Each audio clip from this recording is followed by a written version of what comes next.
하나님께서 하나님의 천사를 보내셔서 그의 백성들에게 말씀을 전하시거나 병을 고치시는 등의 그 구원의 역사는 구약 시대든 신약 시대든 지금 이 시대든 동일합니다.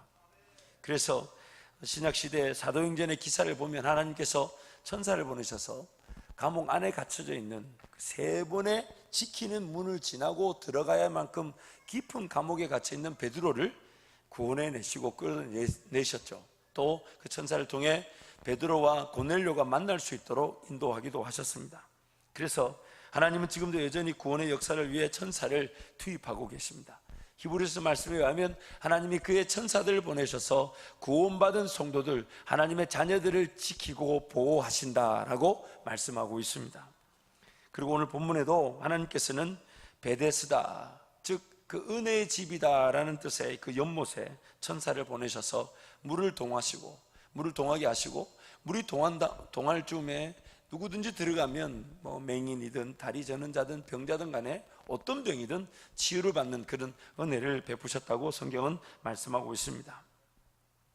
근데 오늘 본문 말씀 보면 예수님을 만났던 그 병자는 38해 38년 동안 그 베데스다 연못가에서 살았습니다.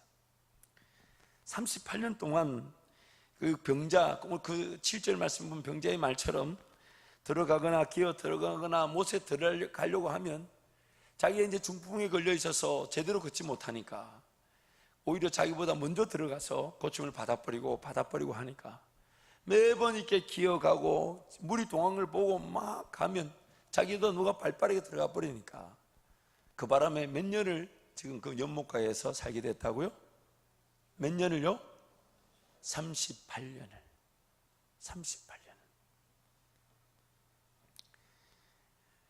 38년 된 그 병자, 그래서 그 38년 된 병자를 찾아오신 주님은 그 병자에게 어떤 율법적인 그 내용의 측면에서의 하나님의 은혜를 넘어서는 예수님을 만나는 자들이 누리는 그 즉각적인 치유와 그 기적을, 그 은혜를 경험하게 됩니다.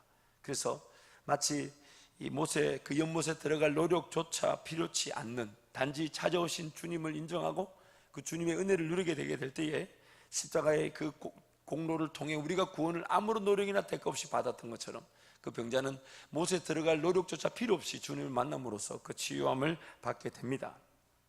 그런데 여기까지가 통상 우리가 묵상하고 또 생각해 볼 수 있는 내용인데, 오늘 본문에서는 우리가 한 번 더 좀 짚고 넘어가야 될 부분이 있습니다. 한 번 좀 더 깊이 생각해 봐야 될 부분이 있습니다.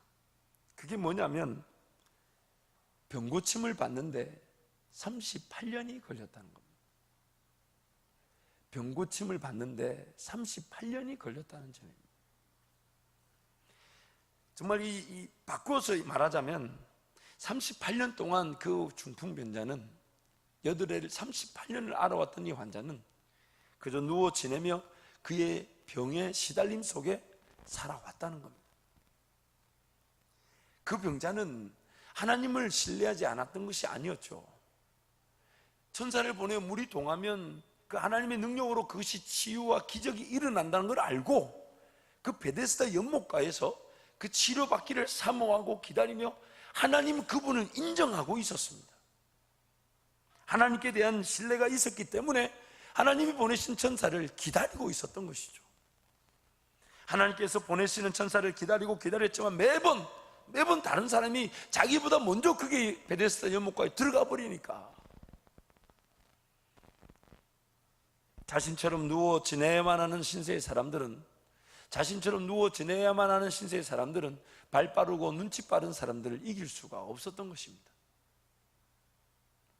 아마도 어떤 때에는 38년 동안 갖가지 일이 일어났겠죠. 근데 아마도 어떤 때에는 천사가 내려와 물을 동하는 그 모습을 자기가 제일 먼저 보고 혹은 자기만 보고 그렇게 걸어가려고 하는데 누구 하나 몸부림치다가 연못에 떨어졌는데 나와버리기도 하고 그런 엉뚱한 희한한 일도 있지 않았을까. 하지만 뻔히 두 눈 뜬 가운데 그렇게 노력하며 기어 들어가고 있는 중에 포기하고 몇 번이고 되돌아와야만 했는데 그 기간이 무려 38년이었습니다. 38년. 그리고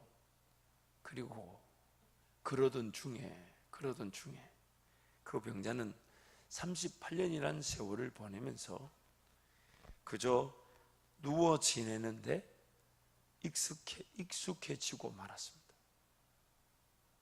그저 누워 지내는데 익숙해지고 말았습니다.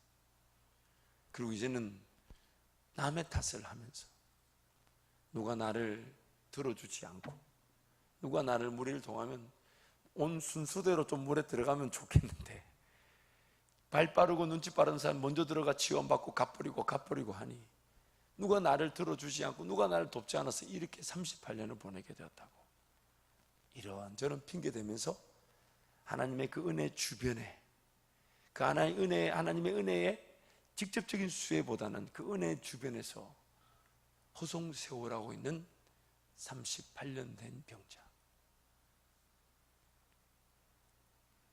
안타깝게도 오늘 우리가 그렇게 시간을 보내왔고 보내고 있을 수 있습니다. 오늘 우리가 예수 그리스도로 말미암아 구원을 얻었다 하고 하나님을 섬긴다는 우리가 그렇게 시간을 보내고 있고 이미 그렇게 보냈을 수 있습니다.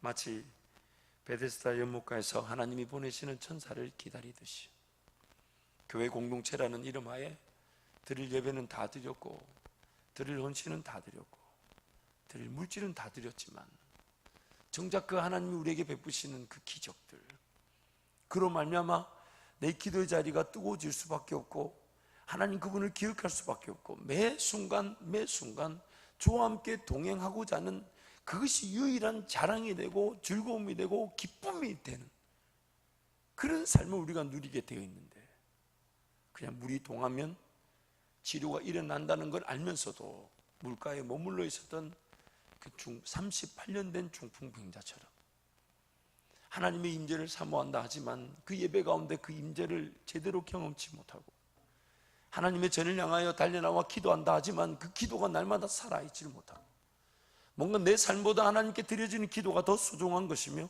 지금 내가 아무리 삶에 대한 부담감과 무게감을 가지고 심지어 어떤 영향력을 확보하고 하나님이 쓰시기 편한 도구로 준비되어 간다 할지라도 지금 이 순간 내가 하나님을 만나며 그분과 함께 동행하는 것이 가장 귀하다는 것을 놓치고 있다면 지금 우리는 38년 된 중풍병자처럼 하나님의 은혜의 연못가 주변에 그저 진을 치고 있을 수 있습니다.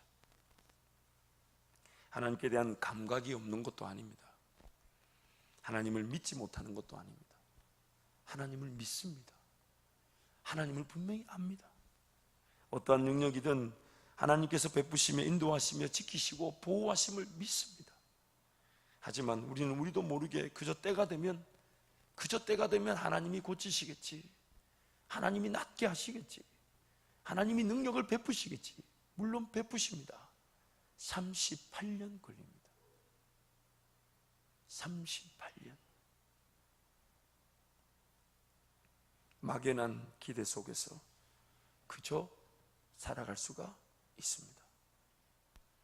하나님을 인정하고 하나님을 기억하고 하나님의 기적을 믿으며 하나님의 역사심을 믿으면서 그러나 그 믿는 믿음을 막연한 기대 속에서 38년을 살아갈 수 있습니다.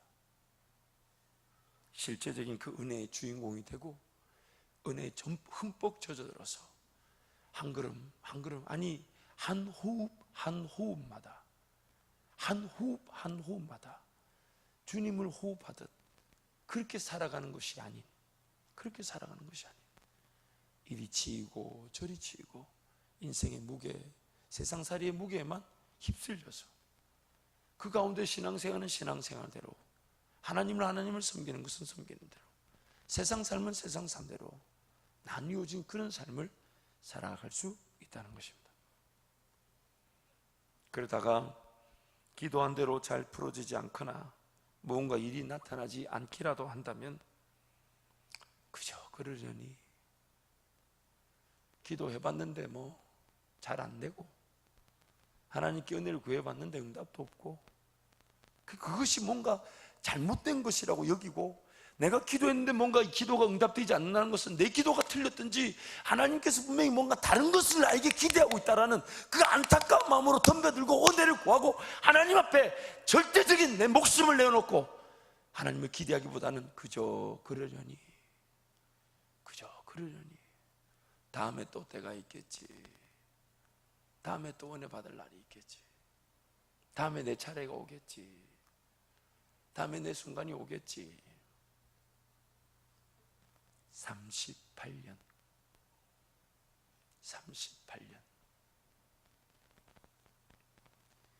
말씀을 준비하면서 제 자신이 치가 떨렸습니다. 물론 지금까지도 하나님께서 적지 않은 은혜를 주셨고 기적 같은 인도하심으로 인도하셨지만은 우리란 이 인간의 존재가 가만히 내버려 두면 하나님의 그 은혜와 능력의 그 절대적인 사모함으로 하나님을 기대하기보다는 자연스럽게 그냥 주어진 대로, 닥치는 대로 어쩔 수 없이 그렇게 삶을 살고자 하더라는 거예요. 그래서 하나님 분명히 살아계심을 알지만 어느 순간 우리 신앙생활이 그런 하나님께 대한 기대감과 사모함과 하나님의 임재가 없이는 단 한 걸음도 살 수 없다라는 그런 간절함 없이 이거 해야 됩니다, 이거 합시다, 이거 안 하면 안 됩니다, 이거 없으면 안 됩니다, 이런 말들이 나오는 거. 여러분 너무 불편하지 않으십니까? 너무 불편하지 않으십니까? 예수 그리스도를 따르는 자들에게 그런 말들이 용납될까요? 누구든지 나를 따라오려거든 자기를 부인하고 날마다 제 십자가를 지고 나를 쫓는다 하신 주님의 말씀이 진리라면 그런 사람들한테 이거 해야 됩니다, 이거 합시다, 이거 필요합니다, 이런 말들이 과연 맞을까요? 그렇다면 오늘 우리 삶에, 우리 신앙생활은 성경에서 누구를 가리키고 있는 걸까요? 38년 된 이 병자와 같지 않을까요? 38년 된 이 병자와 같지 않을까요? 뭔가 답답함으로 정말 하나님이면 이 일을 분명히 해결하시고도 남으실 텐데, 하나님이면 분명히 이곳에서 그분의 역사와 능력이면 우리가 생각하는 그 이상의 능력으로 나타나실 건데 어느 순간 우리도 모르게 기도했더니 잘 안 되고 하나님 여러 가지 고려하시는 바가 있는가 보지, 하나님 이것저것 따지시는 게 있는가 보지, 그러려니 하면서 지나가고 있는 것은 아닌지. 그러다 보니까 마치 38년 된 병자와 같이 그저 막연하게 풀어져야 할 문제만을 가지고 삶을 살아가게 되더라는 것입니다. 하나님이 나와 함께 걸어가기로 작정하시는 그 성령의 인도하심, 내가 아니고서는 그 누구도 걸어갈 수 없는 그 길, 나만이 하나님께 드릴 수 있는 영광의 길, 나만이 하나님께 영광 돌릴 수 있는 그 영광의 길, 그런 길이 아니라 풀어야 될 숙제만을 안고 풀어야 될 삶의 문제만을 끌어안고 살아가는 모습. 38년 된 병자, 38년 된 병자. 사랑하는 성도 여러분, 하나님의 은혜가 없인 우리 삶은 살 수 있다는 것이 두려움입니다. 아무도 대답을 안 하시는 것은 설교를 길게 가자고 지금 목사에게 메시지를 주시는 거죠. 지금 하나님의 은혜가 없이는 오히려 살 수 있다는 것이 우리에게는 두려움입니다. 단 한 걸음을 걸어가도 하나님의 은혜로 걸어가고 하나님의 은혜를 맛보기 위해 걸어가고 하나님의 은혜로만 가득하는 것이 아니라면 오늘 우리는 자연스럽게 육신의 정욕, 안목의 정욕, 이생의 자랑 따라가 버리고 맙니다. 우리가 시간을 안 쓴다고 시간이 가만히 있질 않잖아요. 심지어 물질도 내가 안 쓴다고 주머니 넣어놓으면 안 써지나요? 정말 성령께서 어디로 어떻게 가자 하시는지, 어떻게 시간을 써야 될지, 어떻게 물질을 써야 될지, 그 하나님의 은혜로만 걸어가는 삶을, 그 하나님의 은혜로만 걸어가는 삶을 누리지 못한다면 우리는 자연스럽게 육신의 정욕, 안목의 정욕, 이생의 자랑에 휩쓸려 가고 많은 자들입니다. 많은 자들. 그러다가 기어이 당할 수밖에 없는 문제들을 당하면 그제서야 살려달라고 외치고, 뭔가 어려움, 마귀의 공격, 또한 내 욕심인 줄 모르고 붙들고 갔던 일이 안 되면 당연히 안 되겠죠. 당연히 안 되겠죠.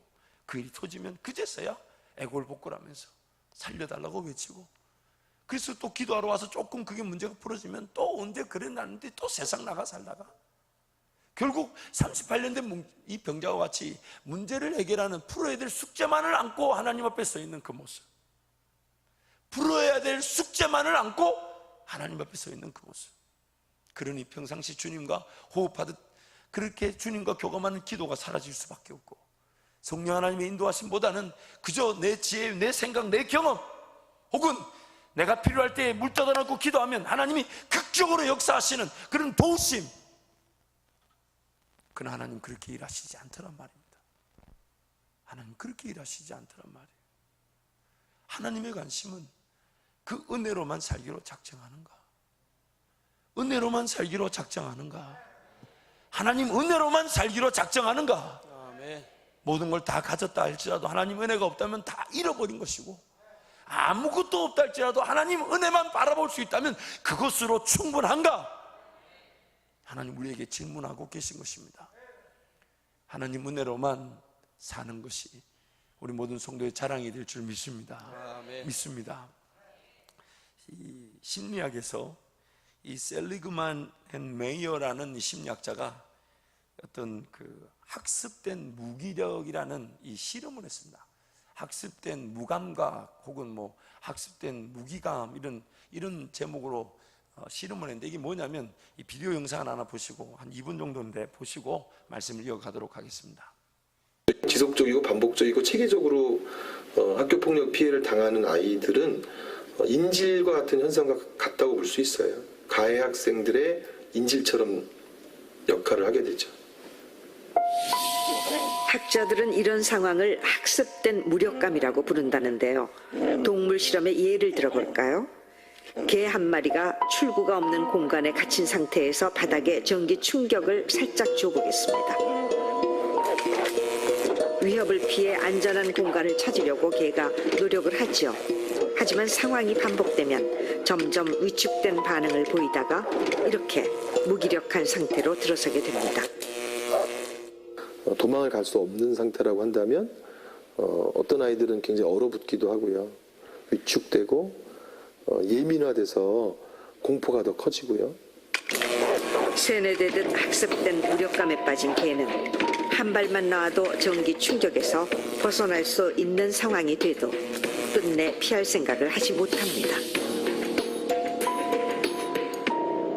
반복적으로 일어나게 되는 거는 학습이 되어서 점점 이제 내가 여기서 이겨낼 힘도 없게 되고 좌절하게 되면서 깊은 그러한 무력감을 만들어내게 되겠죠.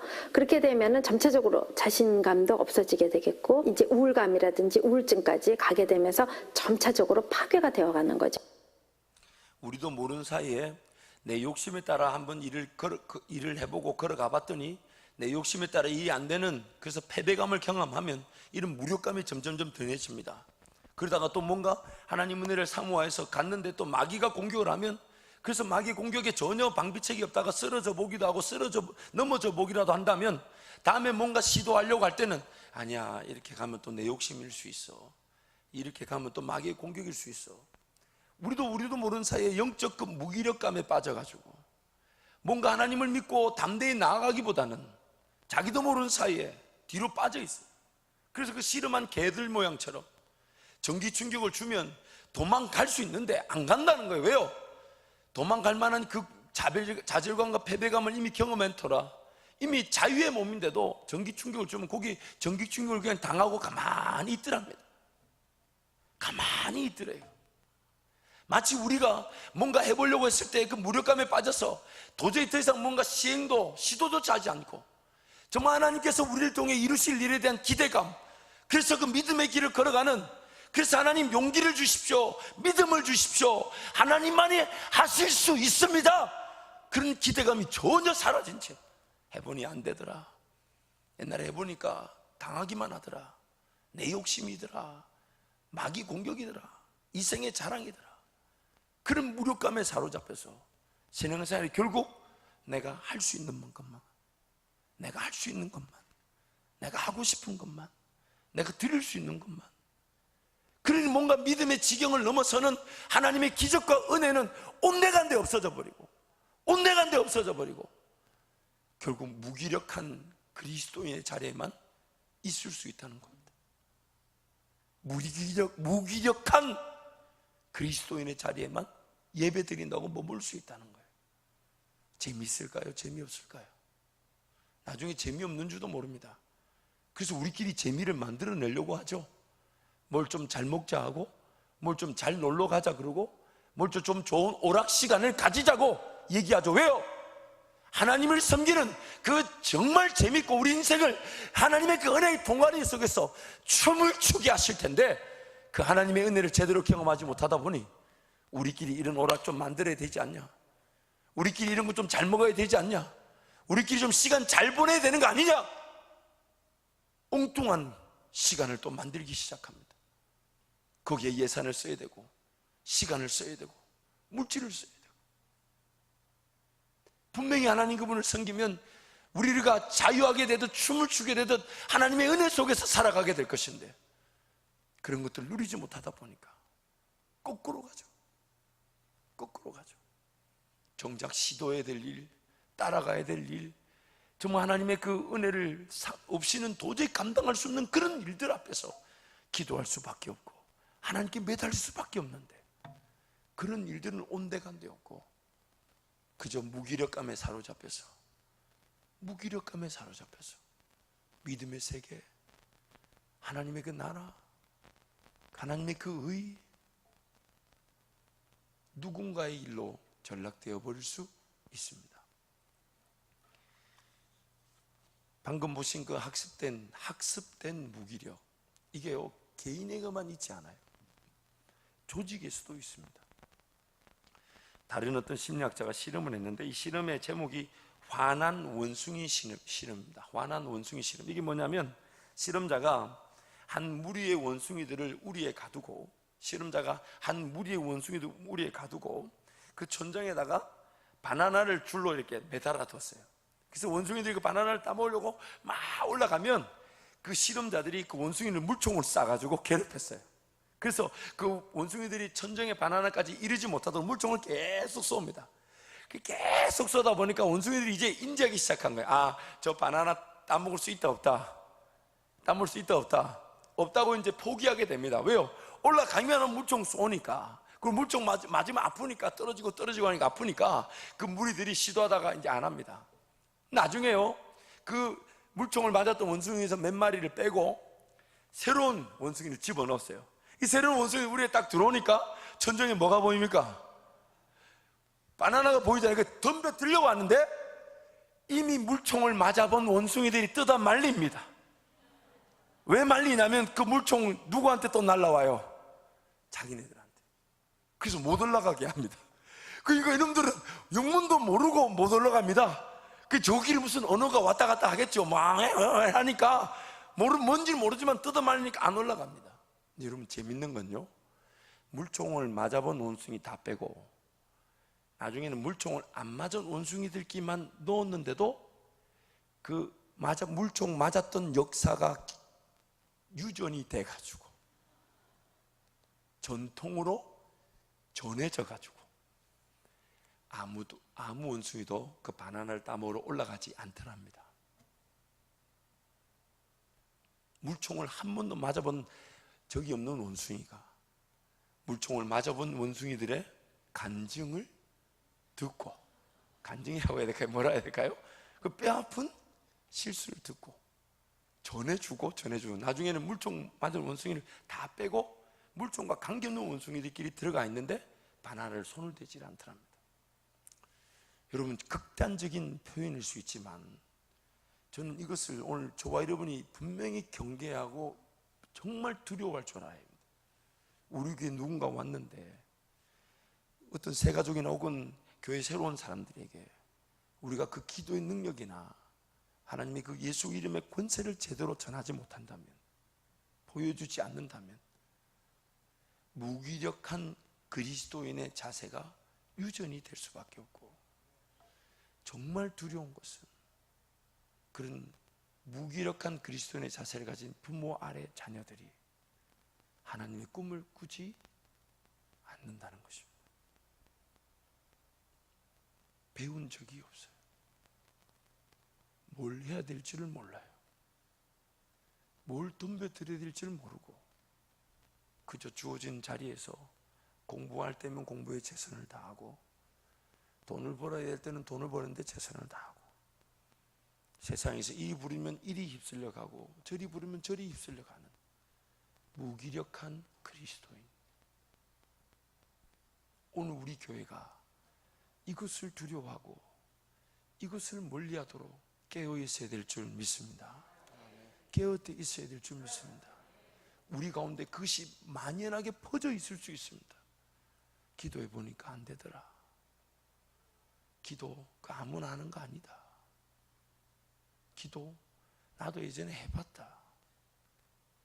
우리도 모르는 사이에 직접적인 말의 표현은 아닐지라도 기도의 자리에서 성도들이 보이지 않는다면 말보다 더 무서운 영적 질병이 퍼져져 가고 있는 것입니다. 말보다 더 무서운 영적 질병이 퍼져가고 있는 것입니다.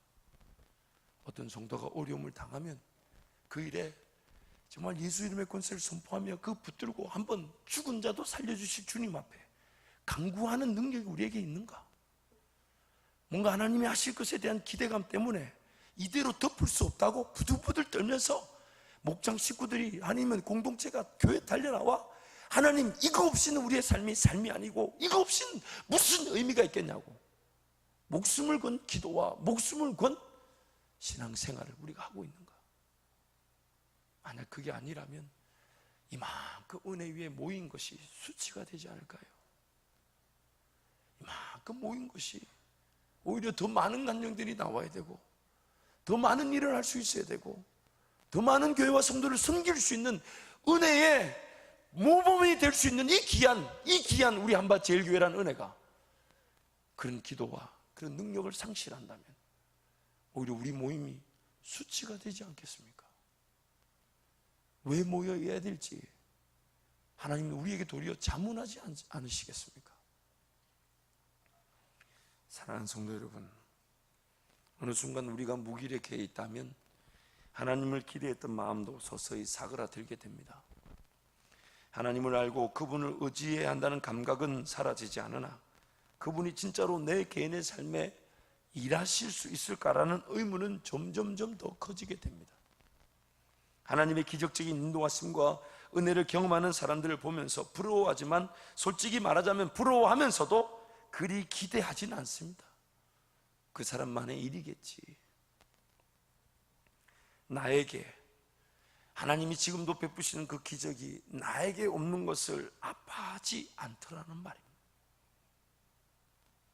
지금도 저는 부흥하고 재밌게 신앙생활하는 목회자와 성도들 만나면 배가 무지하게 아픕니다. 싫습니다. 가끔씩 우리 단에서 막 간증하시고 그분이 하나님 만난 은혜를 얘기할 때 저 밑에서 속이 부르부르 끓습니다. 하나님 나는 왜 저기 없습니까? 왜 저는 저기 없습니까? 도대체 저분의 하나님과 내 하나님 다릅니까? 뭔가 가슴이 진짜 싫을 만큼 세상의 모든 것 다 가져본들 하나님의 기적 없으면 무슨 재미겠습니까? 세상 사람들이 말하는 안정적이고 평안한 삶을 산다 해도 하나님 나와 함께 하신다는 임재의 확신이 없다면 그 길이 무슨 의미가 있겠습니까? 하나님이 살아계셔서 천지를 지으셨던 그 능력으로 나와 함께함이 아니라면 나는 신앙생활 왜 해야 됩니까? 왜 해야 됩니까?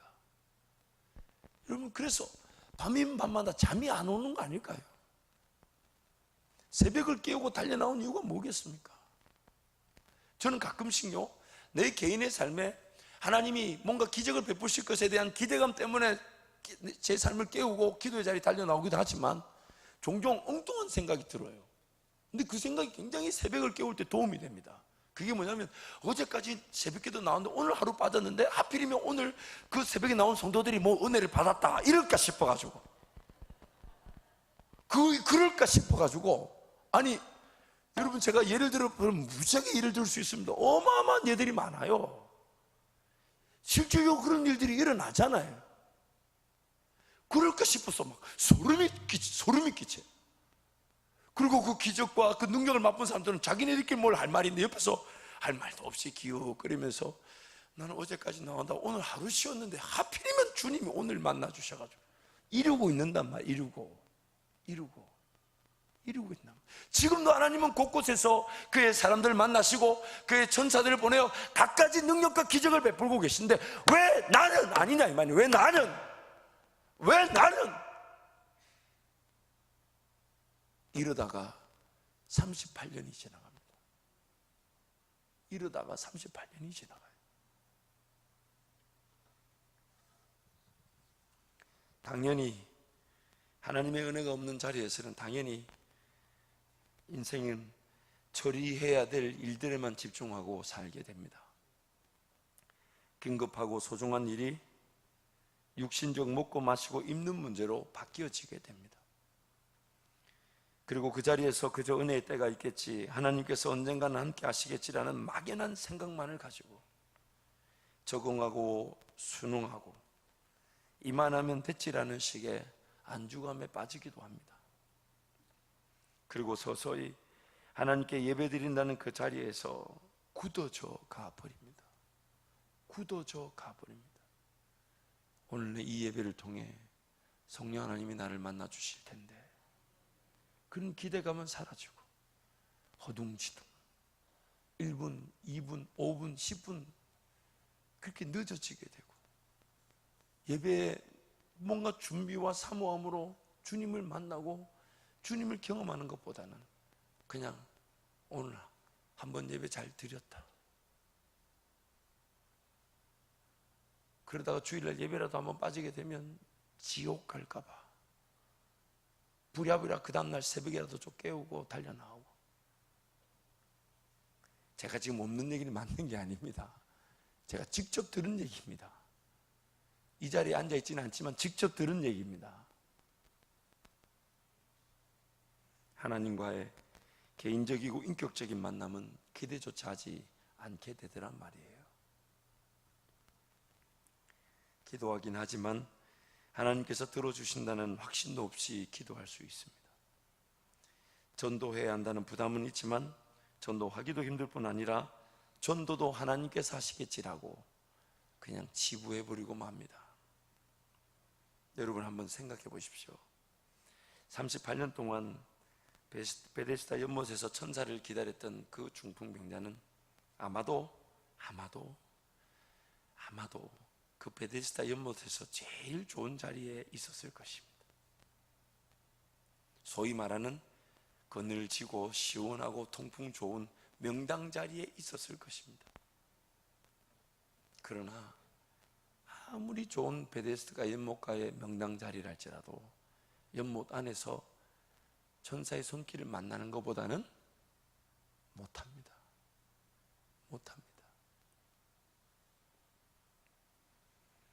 어지간한 사람들은 그래 오래 있지 않고 치료받고 다 떠나는데 자기는 치료를 받지 못하니까 관심이 자연스럽게 어디로 가게 되냐면 어디서 기다릴까, 어느 자리가 좋을까, 어느 위치가 비바람을 막아주고 추위와 더위를 잘 피하게 해줄까, 어떻게 하면 좀 지금보다 나은 삶을 이 연못가에서 살까.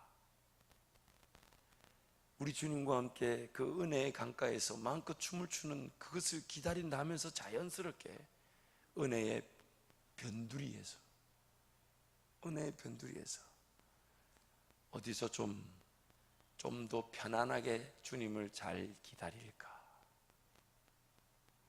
어디서 좀 안정적으로 주님을 기다릴까, 그렇게 우리의 신앙이 바뀌어 갑니다. 오늘 저와 여러분이 서 있는 삶의 자리가 그러한 명당 자리일 수도 있습니다.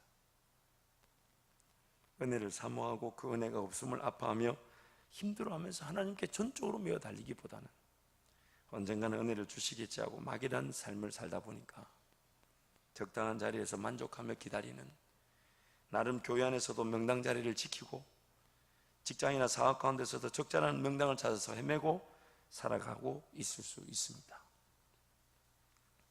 사랑하는 성도 여러분, 하나님의 은혜 그 주변에서 누군가 받은 은혜를 듣는 것 이제 좀 지겹지 않으십니까? 이제 좀 지겹지 않습니까? 저는 많이 지겨운 것 같은데요. 이제 그만하고 싶은데요. 돌아보면 하나님의 큰 은혜가 많았지만 그럼에도 불구하고 지금 이 순간부터라도 이제 누군가가 만난 하나님이 아닌 하나님, 나의 하나님으로. 그러나 여러분 참 감사한 건 38년 살았다 해도 그 보행자는 주님 만나서 일어나 걸어가 갔다는 것입니다. 오늘 우리가 그 명당을 차지하고 베데스다 연못가에서 그냥 안정적으로 편안을 추구하며 주님을 기다렸다는 거 이제 오늘부로 청산하고 정말 주님과 함께 걸어갈 그 은혜의 길을 향해서 전적인 헌신, 전적인 나의 희생, 전적인 순종으로 전적인 제자도의 길을 온전히 걸어가기를 간절히 기도합니다. 여러분 이만큼 삶을 살아오셔서 여러분 스스로도 잘 알고 계십니다. 전적으로 주님을 따르지 않는 것만큼 불편하고 피곤한 일이 없습니다. 전적으로 주님 의지하고 전적으로 주님 바라보지 않고 살아오는 것만큼 어리석고 불행한 일이 없습니다. 내 시선이 오직 주님만을 향하고 나의 모든 삶의 필요 원함이 주님의 필요 원함으로 바뀌어지고, 그래서 정말 뭘 먹을지 뭘 마실지 뭘 입을지를 고민하는 것이 아니라 오늘 나는 어디를 따라갈지, 주님 나를 어디로 부르실지, 주님 나에게 어디서 나를 세우실지, 무엇을 하자 하실지, 어떤 길을 가자 하실지, 어떤 말씀을 하실지, 무엇을 나에게 속삭이실지, 어떻게 나를 만나 주실지, 어떻게 내 귀에 대고 사랑의 음성을 베푸실지, 그것이 궁금해서 날마다 주님 곁을 떠나지 못하는 저와 여러분이 되기를 간절히 기도합니다. 그 어떤 것보다 주의 은혜에만 매달리고, 그 어떤 것보다 주님 그 이름 앞에서만 매달리고, 다른 거 하나 주어지지 않아도 나는 주님 한 분만으로 만족합니다. 나는 주님 한 분만이면 충분합니다. 아멘. 나는 하나님의 은혜면 전부입니다. 아멘. 그 고백으로 우리 모두 함께 살아가기를 간절히 기도합니다. 아멘. 그래서 여러분 이번 8월 1일부터 지금부터 이제 기도하고 잘 준비하고 계시리라 저는 확신합니다. 최소한 이 금요철에 나오시는 분들이라면 제가 확신하건대 뭐 아마 그런 거 있잖아요. 뭐 금식이나 이런 것들이 뭐 이미 작정되어 있을 것이라고 믿습니다. 아니 아멘이야 왜 다 너? 그래서 여러분 내가 어떻게 금식할까? 내가 어떻게 시간을 구별해서 하나님께 기도하러 나올까? 내가 어떤 기도 제목을 이번에 한번 생살 한번 걸어볼까? 이번에 하나님 기필코 일 이루어주지 않으시면 나를 차라리 죽여달라고, 차라리 이 일 해결되지 않은 채 밋밋하게 의미 없이 살아가는 것보다 오늘 내가 주님한테 부름을 받는 것이 나으니까 주님 이번 기회에 이 닫혔던 문이 열려지게 하시고, 죽었던 거 살려주시고, 불가능한 걸 열어주셔서 하나님의 살아계심을 인정하고, 그래서 38년 된 그 병자의 자리를 박차고 일어나 오늘 또 주님을 따르는 자 되게 하여 주옵소서. 아멘. 주님을 따르는 자 되게 하여 주옵소서. 아멘. 주님을 따르는 자 되게 하여 주옵소서. 아멘. 아멘. 그래서 인생의 새로운 지경이 넓어지게 될 것입니다. 인생의 새로운 지평이 확장되게 될 것입니다. 아멘. 또한 이 기도 기간에 하나님이 여러분에게 더 나은 기도 제목을 알려주실 겁니다. 여러분 오늘 밤에도 한번 곰곰이 여러분의 기도 제목을 한번 적어봐 주십시오. 왜냐하면 그 기도 제목이 여러분의 지경을 결정하고 있습니다. 그래서 어쩌면 인생의 과거의 상처와 아픔에 휩싸여서 그거 해결해 달라고 기도하고 있을 수 있어요. 혹은 지금 현재적인 필요, 현재적인 원함, 해결해야 될 숙제, 지금 당장 풀어나가야 될 그 과제를 붙들고 현재적인 것에만 머무를 수 있습니다. 그러나 주님은 그런 것들도 해결해 주실 수 있지만 주님의 원함은 과거의 문제를 해결하셔야 되고 현재 필요를 해결하신 이유가 뭡니까?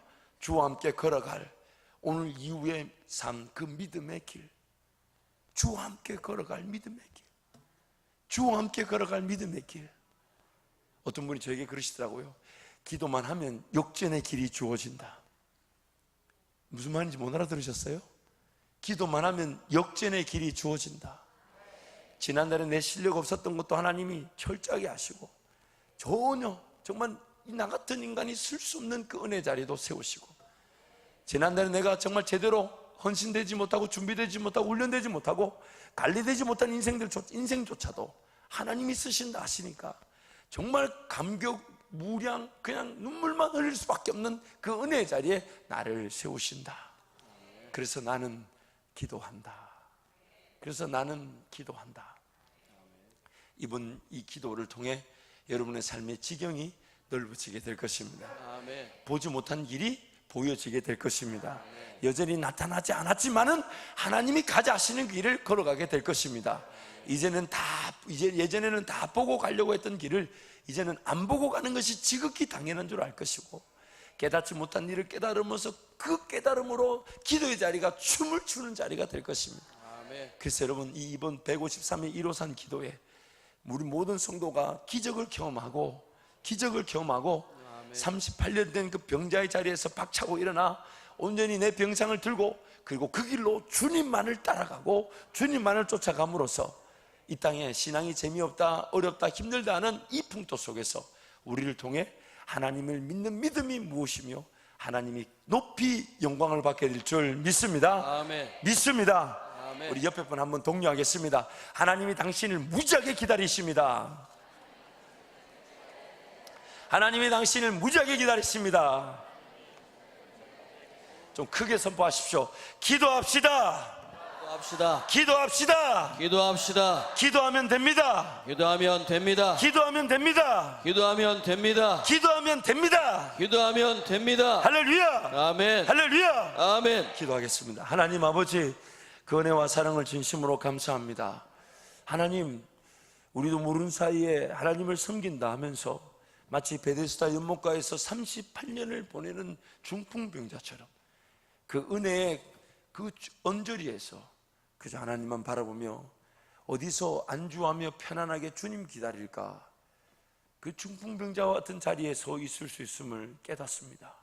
하나님, 행여나 오늘 우리가 서 있는 삶의 자리, 지금 이 순간이 38년 된 중풍병자와 같다면 불쌍히 여겨주시고 오늘 만나 주시옵소서. 오늘 만나 주시옵소서.